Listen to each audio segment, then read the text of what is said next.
Welcome to Jerry's Coaching Conversations. I have one question for you today. Does your organization have a succession plan? I was inspired this week to write my blog post on succession planning, and you can find that post on my website at blazeplus.com. Succession planning is a really important thing for an organization, and quite honestly, most people don't have one. And it's really important for a variety of reasons. It gives you continuity of leadership. If someone leaves, you can put someone in that position to continue things as you move forward. It helps develop talent within your organization.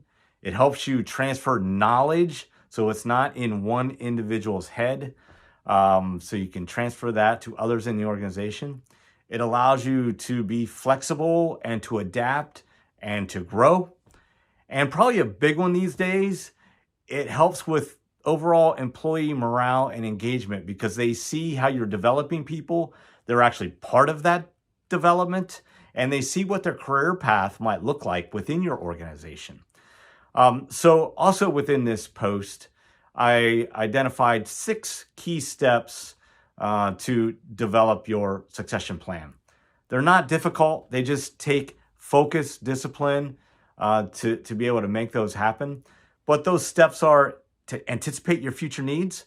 So, make sure you have a strategic plan, a vision for success, what your strategies are to make that happen. And as a result, the resources you need to support that plan. Identifying the key roles that you need to have a succession plan for. Identify the key employees and the high potentials within your organization that would fill those roles as you move forward. Aligning how you see someone's career path with how they see their career path. So getting close with those individuals, making sure you understand where they want to go and what their dreams are, and making sure those are aligned, as opposed to getting to that point and they're like, well, I didn't really want to do that. That's not really where I wanted to go. Or they just leave because they don't see the future for them. Then identifying the key gaps that you have within your organization and creating a plan to be able to fill those gaps. That's having specific individual development plans for individuals to get them exposure to key things to be able to take them to the next level, both hard skills as well as soft skills, leadership skills, communication skills. And in some cases, putting a plan together to be able to bring people from the outside to fill those gaps if you don't have the skills or potential within your organization. And finally, creating an ongoing process. This is not a one and done exercise that you just create it and put it in your desk drawer.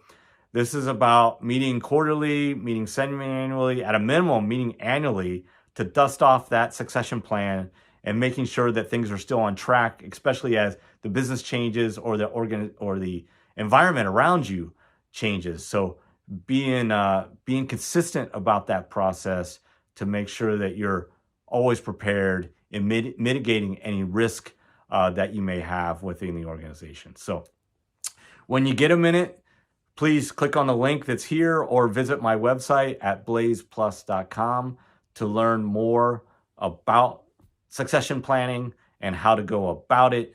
It's really important for your organization. I can't stress that enough. And don't wait until it's too late. Be proactive and do it today so that you can manage the organization as you move forward. So as always, thank you for listening. Thank you for engaging with my content and my posts. And as I always say, be a leader today.